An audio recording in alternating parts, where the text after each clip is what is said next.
저는 얼마 전 시원하게 파혼하고 당당하게 살고 있는 20대 여자입니다. 항상 좋은 사람과 행복한 가정을 이루는 것이 꿈이었으나 그 꿈은 당분간 뒤로 미뤄야 할 것 같네요. 듣기 좋은 이야기는 아니지만 시궁창에 빠질 뻔한 제 인생을 겨우 구한 사연을 여러분께 들려드리려고 사연을 보내게 되었습니다. 저는 대학 졸업 후에 취업한 회사에서 같이 일하던 동료 직원에게 호감을 느끼게 되었어요. 자꾸 얼굴을 보니 정이 들었고 결국 연인 사이로 발전했습니다. 3년간의 연애 끝에 남자친구에게 깜짝 프로포즈를 받았죠. 생각지도 못했던 청혼에 저는 크게 감동하였고 프로포즈를 바로 승낙했습니다. 바로 결혼 준비를 하기 위해 저는 먼저 우리 부모님께 인사를 드렸고 얼마 후 남자친구 집에 인사드리러 찾아갔어요. 그런데 집에 들어가기 전에 뭔가 망설이는 것 같더라고요. 사실 내가 자기한테 이야기 못한 게 하나 있어. 중요한 건 아니지만 일단 알아야 할 것 같아서. 그게 뭔데? 무슨 문제라도 있어? 우리 집안이 그렇게 형편이 좋은 건 아니야. 보면 많이 놀랄지도 몰라. 저는 뭘 그런 걸 걱정하냐고 아무렇지 않으니 신경 쓰지 말라고 했죠. 제 말에 남자친구는 안심하는 눈치였고 저는 진짜로 상대 집안 형편이 우리가 결혼을 하는 데 있어서 그리 중요하진 않다고 생각했습니다. 연애할 때 본인 집안에 대한 이야기를 전혀 해준 적이 없었는데 가난한 집안이 창피해서 그랬나 보다 싶었죠. 남자친구의 말대로 처음 방문한 예비 시댁은 많이 낡았고 일단 좁았어요. 그런 것과는 상관없이 남자친구의 어머님은 저를 반갑게 맞아주셨습니다. 남자친구 부모님의 첫인상은 참 좋은 편이었어요. 저를 반갑게 맞아주셨고 제가 온다고 식사 준비도 정성을 다하신 것 같았습니다. 남자친구는 집안의 외동아들이라 저희 네 사람은 즐거운 분위기에서 식사를 마쳤습니다. 잠시 후에 후식으로 나온 과일을 먹고 있는데 남자친구 어머님이 저희 결혼 준비에 대해 물어보시더라고요. 이제 앞으로 결혼 준비는 어떻게 할 생각이니? 너희들 모은 돈으로 충분한 거야? 사실 저희가 모은 돈이 많지는 않아요. 그래서 다른 건 다 생략하고 혼수만 저희 돈으로 마련하려고요. 신혼집은 전세대출 받을 생각이에요. 뭐? 대출? 대출은 안 받는 게 좋은데. 형편이 넉넉하지 않으면 어쩔 수 없지. 우리가 도와줄 수도 없으니 이래라 저래라 할 상황도 아니긴 한데. 너희 부모님은 조금 보태주신다는 말씀 없니? 우리보다 형편도 나은 것 같은데 부모님이 도와주실 수도 있잖아. 애초에 결혼 이야기 처음 나왔을 때부터 양가 부모님 도움 안 받기로 작정했어요. 우리 부모님한테 돈 이야기 하긴 곤란하다고 대답했더니 약간 실망하는 눈치더라고요. 서로의 대화가 끊기고 어색한 정적이 잠시 흐르다가 어머님이 다시 말씀을 이어가셨습니다. 그래, 너희들 생각이 그렇다면 어쩔 수 없고. 우리가 보태주는 거 없으니 이래라 저래라 하긴 좀 그렇지만 집은 어디로 얻을 생각이니? 아직 생각한 건 없는데. 저희 두 사람 직장에서 가까운 곳으로 얻으려고요. 그럼 우리 동네로 와. 여기가 딱이네. 여기서 너희 회사까지 차로 금방이잖아. 우리 식구들이 이 동네에서 20년 넘게 살고 있는데 정말 살기 좋아.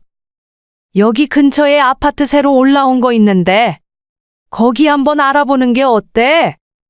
갑자기 저한테 신축 아파트를 들이밀길래 무슨 소리인가 싶었어요. 네? 거기 엄청 비싸지 않나요? 에이, 별로 안 비싸. 어차피 신혼부부는 요즘 대출도 잘 나온다며. 일단 사놓기만 하면 나중에 아파트값 오르니까 무조건 이득이지. 뭐 나조차고 그러니? 기왕이면 새 아파트에서 시작하면 좋잖아. 아, 네. 일단 좀 알아봐야 할 것 같아요.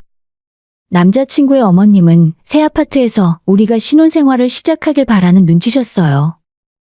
25평짜리가 3억 정도 되는 금액이었고 대출을 받을 수 있다고 해도 우리가 그걸 갚으며 살 수 있을까 하는 생각이 잠시 들었죠. 어머님 입장에서야 아무래도 아들과 가까운 곳에 있으면 자주 왕래하기 편해서 그런가 보다 싶었습니다. 내심 시댁이랑 자주 마주치며 살아야 하는 거 아닌가 살짝 걱정되기도 했어요. 그래서 이 동네로 오면 안 되겠다 싶어 대강 알아보는 척 신용만 하고 정작 신혼집은 다른 곳에 구해야겠다 생각했습니다. 본격적으로 남자친구와 결혼 준비에 들어갔고 신혼집을 알아보고 있는데 어머님께서 계속 자기가 말한 아파트를 저한테 이야기하시더라고요. 남자친구도 본인이 생각했을 때 거기만한 곳이 없다고 하면서 대출을 조금 받더라도 거기에 신혼집을 정하고 싶다며 속마음을 드러냈어요. 신축 아파트고 이래저래 좋은 건 나도 아는데 우리 당장 돈이 부족하잖아. 아무리 대출을 많이 받는다고 해도 그게 가능한 일이야? 그래도 혹시 모르니까 한번 알아보기나 하자. 남자친구는 은근히 거기가 마음에 들었는지 자꾸 가고 싶어 하는 눈치였고 저는 내키지 않았지만 마땅히 거절할 명분이 없었습니다. 너희 부모님이랑 붙어서 살기 싫다는 소리를 직접 할 수는 없잖아요. 일단 남자친구 말대로 은행에 가서 대출을 알아보면 현실의 벽에 막혀 포기하게 될 거라고 생각했습니다. 먼저 남자친구와 함께 부동산에 방문해서 25평 아파트 매매 가격을 알아보니 제 생각처럼 엄청나게 비싸더라고요. 인터넷으로 알아봤을 때는 3억 정도면 살 수 있겠다 싶었지만 실제 와서 두 눈으로 보니 옵션 금액이라거나 세금, 부동산 비용 등등을 생각하면 최소한 3억 5천은 있어야 살 수 있었어요. 거봐, 내가 뭐라 그랬어? 신축이라 돈도 더 들어간다고 했잖아. 오빠랑 나랑 아무리 대출 받아도 이건 무리야. 포기하자. 우리 5천밖에 없고 2억 대출 받는다고 해도 1억이 부족한데 이 돈을 어디서 구해? 그래도 기왕이면 신축에서 시작하면 좋잖아. 자꾸 이사 다니면 그것도 돈이며 시간 낭비하는 거고. 진짜 아쉽네. 1억만 어디서 구할 곳 없을까? 저는 그냥 분수에 맞춰서 살자고 이야기했지만 남자친구는 너무 아쉬워했습니다. 몇 년 후에는 이 아파트 가격이 더 크게 오를 거고, 그럼 우리는 영영 집도 없이 전세 떠돌아다니는 생활을 할지도 모른다며 저한테 겁을 잔뜩 주는 겁니다. 지금이 좋은 기회일 수도 있어. 나중에 4억, 5억 넘어가면 그땐 진짜 못 산다니까? 반면에 저는 현금이 1억이나 더 필요하고 시댁이랑 가까워서 내키지 않았는데 자꾸 미련을 보이고 이상하게 고집을 피우더라고요. 이래서 다들 결혼 준비하면서 많이 싸우고 헤어지기까지 하나보다 싶은 생각이 그때 처음으로 들었어요. 그리고 며칠 후에 집에서 부모님이랑 밥을 먹고 있었는데 갑자기 결혼 준비에 대한 이야기가 나왔습니다. 너희들 결혼 준비는 잘 되어가는 중이야? 집은 어디로 하려고? 정했어? 아니, 아직 고민 중이야. 남자친구랑 의견이 너무 달라서. 고민 자꾸 해봐야 뭐해? 좋은 곳 있으면 빨리 계약해놔야지. 결혼식도 얼마 안 남았잖아. 혹시 돈 부족해서 그래? 엄마는 제가 돈이 부족해서 신혼집을 못 구하고 있는 줄 바로 눈치채셨습니다. 굳이 그 문제를 말씀드리고 싶지 않았는데 부모님이 너무 걱정을 많이 하시니까 대강 우리 상황을 말씀드렸습니다. 그랬더니 의외로 우리 엄마가 그 아파트에 대해 잘 알고 계시더라고요. 아, 거기? 안 그래도 내가 눈여겨보고 있었는데. 위치도 좋고 신축이라 공간도 잘 빠졌더라. 주변에 초등학교도 새로 들어온다던데. 재테크도 재테크지만 너희들 결혼해서 애 낳고 살려면 거기가 딱이긴 하지. 엄마도 그렇게 생각한다고? 근데 그럼 뭐해. 우리가 가진 돈이 너무 부족한데. 은행에서 대출 풀로 받아도 1억이 모자라. 완전 무리라니까. 난 그렇게까지 하고 싶지 않아. 너 그런 고민이면 진작에 엄마 아빠한테 이야기하지 그랬어. 아무리 너희들끼리 준비한다고는 하지만 이런 건 어른들한테 상의해야지. 엄마는 식사를 다 마치지도 않은 채 그 말을 하시더니 안방으로 가시더라고요. 그리고 저한테 통장을 내어주셨는데 그 통장 안에는 3억 원이 넘는 현금이 들어있었습니다. 이게 뭐야? 무슨 돈인데? 엄마 아빠가 나중에 우리 딸 시집 갈 때 주려고 모은 돈이야. 너 태어났을 때부터 모았어. 이 돈으로 신혼집 계약하고 혼수도 사고 싶은 거 다 사.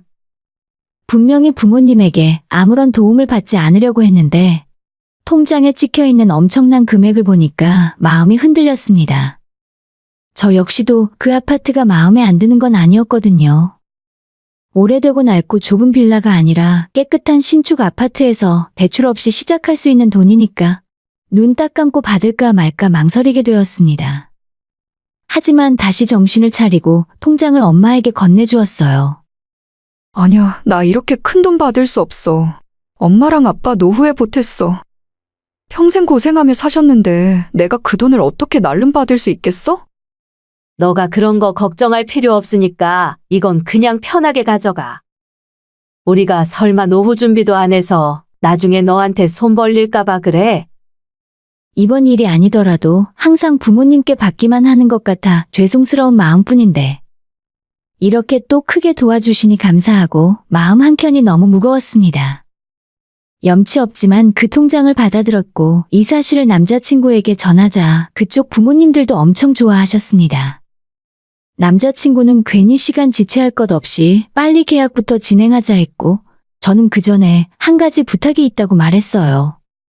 저는 남자친구의 부모님을 나쁘지 않게 생각하고 있었지만 너무 가까운 거리에 신혼집을 마련하다 보니 의도치 않게 잦은 왕래가 있을 것 같아 걱정이었죠. 그래서 이 아파트를 계약하는 대신에 시댁에서 너무 간섭하지는 않았으면 하는 마음에서 연락 없이 집에 찾아오는 일이 절대로 없게 해달라고 말했습니다. 제 말에 남자친구는 당황하는 것 같았지만 잠시 고민한 후에 알겠다고 대답했어요. 그쪽 입장에서는 서운할 수도 있는 말이었지만 충분히 제 입장을 이해한다며 뜻을 존중해 주었어요.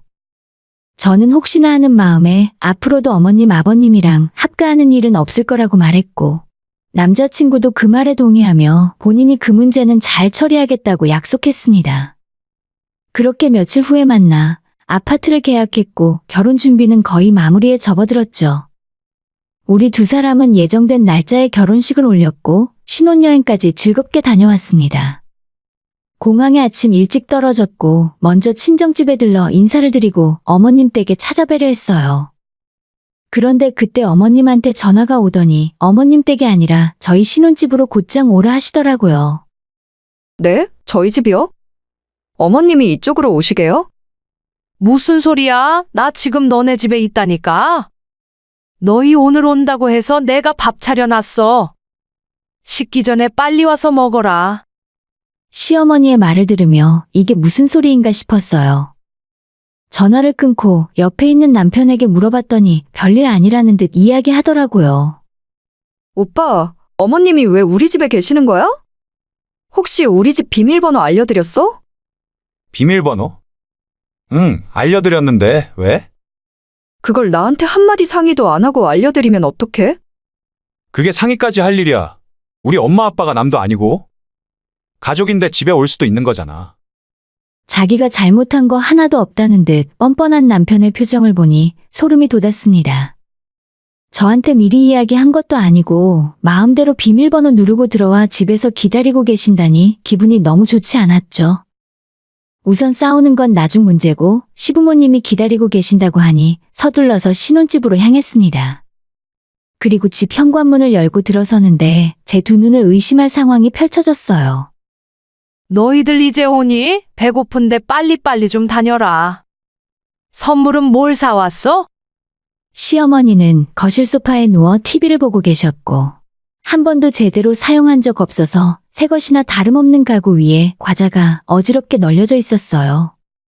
심지어 저희가 들어오는 소리에 안방 침대에서 자고 있던 시아버지가 부시시한 얼굴로 걸어 나오셨습니다. 주인도 없는 집에서 이게 대체 무슨 짓인가 싶었어요. 아버님, 안방에서 주무셨어요? 그래, 너희 시아버지가 어제 술을 좀 많이 드셔서 피곤하신가 봐. 기다리다가 힘들다고 하시길래 눈 좀 붙이라고 했지. 그나저나 신혼집이라 해도 먹을 게 아무것도 없더라. 마트에서 삼겹살 사서 왔으니까 그거 구워 먹자. 그 말에 저는 본능적으로 부엌으로 눈을 돌렸고 어머님이 식탁 위에 신문지를 두어 장 깔고 그 위에 번호와 불판을 올려두었더라고요. 새로 지은 집이고 원래 집주인이 입주하기도 전에 매물로 나온 걸 저희가 산 거라서 완전 새 집이었거든요. 아직 개시도 안 한 제 주방에서 기름 잔뜩 튀는 삼겹살을 구워 먹자고 하시는데 너무 화가 치밀어 올랐습니다. 애초에 신혼집인데 우리 침대에 마음대로 누워서 잠을 자거나 허락도 없이 집안을 뒤져서 음식을 꺼내 먹고 거기에 삼겹살까지 구워 먹자고 버너에 불판까지 올려놓는 건 완전히 선을 넘은 행동 아닌가요? 처음엔 제 성격 테스트하려고 일부러 이러는 건가 싶기도 했었습니다. 피곤하니까 삼겹살은 나중에 먹자고 대충 둘러대고 식사는 배달시켜 먹었어요.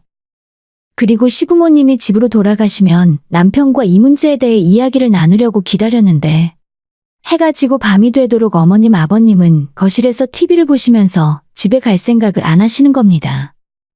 결국엔 기다리던 제가 먼저 슬쩍 물었어요. 어머님, 시간이 많이 늦었는데 집에 가보셔야 하는 거 아니에요?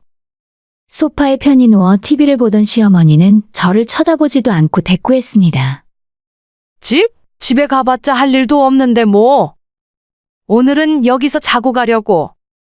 어차피 남는 방도 있고 거실에서 자도 되니까 우리 신경 쓸 거 없다. 아 참, 너희 아버지 아침은 항상 7시에 드시니까 그 전에 차려드려야 한다. 시어머니가 하는 소리를 듣고 입을 다물 수가 없었어요. 저는 남편을 조용히 밖으로 불러내어 따져 물었습니다. 아니, 어머님 아버님 주무시고 가신다잖아. 어떻게 할 거야? 어쩌긴 뭘 어째? 그냥 주무시고 가시겠지.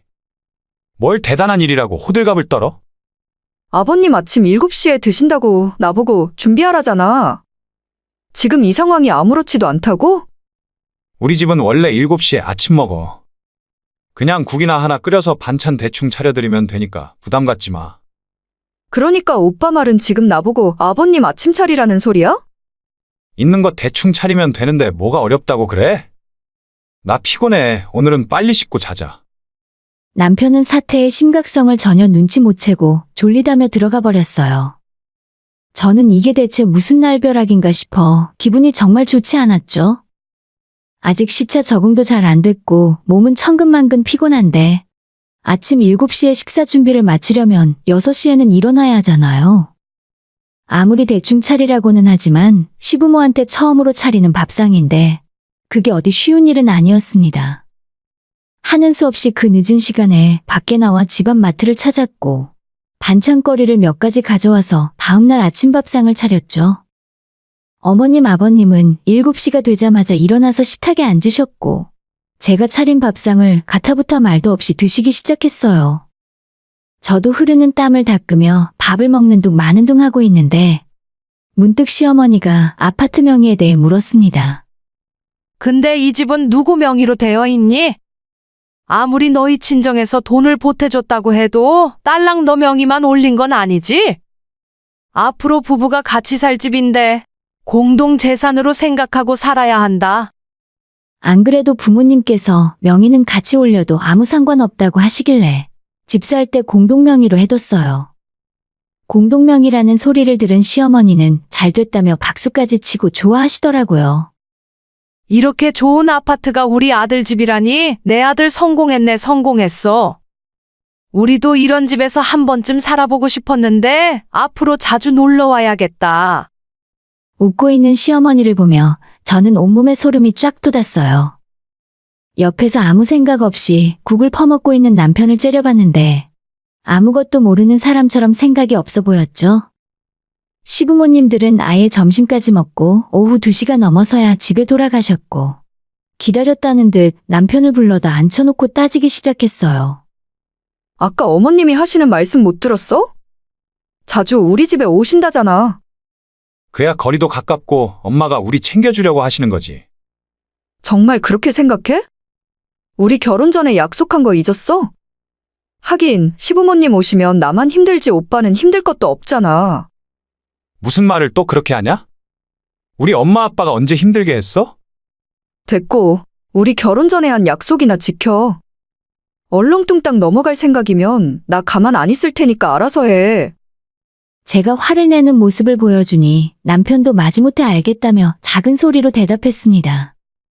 그리고 며칠 후에 휴가가 끝나고 회사에 출근했다가 집에 돌아오니 신발장에 시부모님 신발이 떡하니 놓여 있었어요. 이건 또 무슨 일인가 싶어 들어와 보니 시부모님들이 소파에 나란히 앉아 웃으며 TV를 보고 계셨습니다. 이 시간에 어쩐 일이세요? 오신다고 말씀도 없으시고.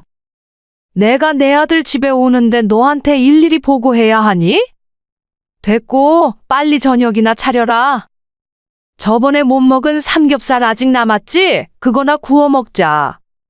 그거 어제 그제 저희가 다 먹었는데. 아니, 내가 사온 삼겹살인데 그걸 왜 너가 다 먹어? 빨리 마트에 가서 사와. 어떻게 된 일인지 상황을 제대로 파악하기도 전에 어머님 기세에 눌려 집에서 쫓겨나고 말았어요. 집앞 마트에서 삼겹살이랑 쌈채소를 사서 집으로 걸어가는데 진짜 이게 무슨 일인가 싶었습니다. 그 사이에 퇴근하고 돌아온 남편은 자기 부모와 함께 소파에 셋이 나란히 앉아서 TV를 보며 깔깔대고 있었습니다. 오늘은 절대 그냥 안 넘어가겠다 마음을 먹었고 그 와중에 기름 튀는 게 싫어서 후라이팬에 삼겹살을 구워서 저녁상을 차렸어요. 어머님은 고기는 구우면서 먹어야 제맛이라며 저녁을 드시는 내내 툴툴거리셨습니다. 너가 밥상 차릴 줄을 모르네. 안 되겠다. 우리 집안 분위기를 제대로 배우기 전까지는 내가 매일 저녁에 와서 같이 저녁 먹을 테니까 똑바로 해. 시어머니 하는 소리를 듣고 순간 숟가락을 집어 던질 뻔했어요. 남편은 여전히 이 상황에 개입할 생각도 없고 자기 밥만 처먹고 있더라고요. 식사가 끝나고 혼자 설거지까지 마치고 났더니 이미 시간은 9시가 다 되었습니다. 집에 와서 좀 쉬고 싶은데 저 인간들 때문에 미치겠더라고요. 화장실 갔다 나왔는데 작은 방에서 남편과 시어머니의 대화 목소리가 들려왔어요. 아, 엄마, 눈치껏 해. 나도 커버치기 힘들어. 뭐하러 내가 며느리 눈치를 봐야 하니? 어차피 이 집도 공동명의로 했다며. 너는 이런 집 놔두고 엄마 아빠가 좁아터진 낡은 집에서 사는 게 좋니? 아니, 그건 아니지만. 넌 잔말 말고 가만히 있어. 엄마가 다 알아서 해줄 테니까. 앞으로 이렇게 매일 와서 같이 밥 먹다가 그냥 눌러 앉아 버릴 테니까. 내 아들 집에 남는 방 하나 쓰겠다는데 며느리 지가 뭘 어쩌겠어? 그동안 이런 상황 속에서도 남편이 제 눈을 피하고 딴소리만 하고 있었는지 그 이유를 잘 알겠더라고요. 이게 전부 시어머니랑 둘이 짜고 치는 고스톱판이나 마찬가지였던 겁니다. 우리 부모님이 사준 집을 통째로 꿀꺽 삼키려는 시부모도 괘씸하고 저와의 약속은 개나 줘버리고 모른 척하는 남편에게 깊은 빡침이 몰려왔어요. 저는 처음부터 시집살이 할 생각 없고 어머님 아버님이랑 합가하고 싶은 생각 전혀 없다고 이야기했는데 어쩜 제 말을 무시하고 이럴 수 있나 싶었죠? 이대로 끝낼 수 없고 받은 만큼은 돌려줘야 속이 후련할 것 같더라고요. 그날 늦은 저녁 시부모는 집으로 돌아갔고 남편이 안방으로 들어오길래 꼴도 보기 싫으니 거실로 나가라고 쫓아냈습니다. 다음 날 아침 6시가 조금 넘었을 때 시어머니가 집으로 찾아오셨습니다. 안방 문을 두드리며 해가 중천인데 왜 아직도 안 일어나냐고 소리를 질렀습니다. 너는 시간이 몇인데 아직까지 자고 있는 거야?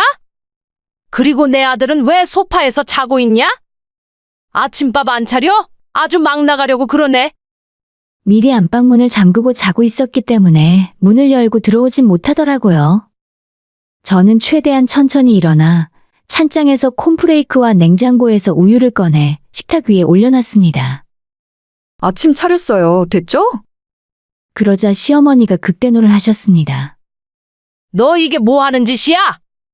시어머니가 왔는데 이걸 아침이라고 차린 거야? 마음 같아서는 안 차려드리려고 했는데 마지막이라 그래도 이거라도 차려봤어요. 제가 마지막이라고 하니 시어머니는 무슨 헛소리냐며 노발대발하셨습니다.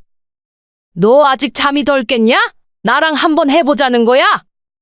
아침부터 난리를 피우시는 바람에 잠이 좀 덜 깨긴 했는데 정신은 완전 맑아요.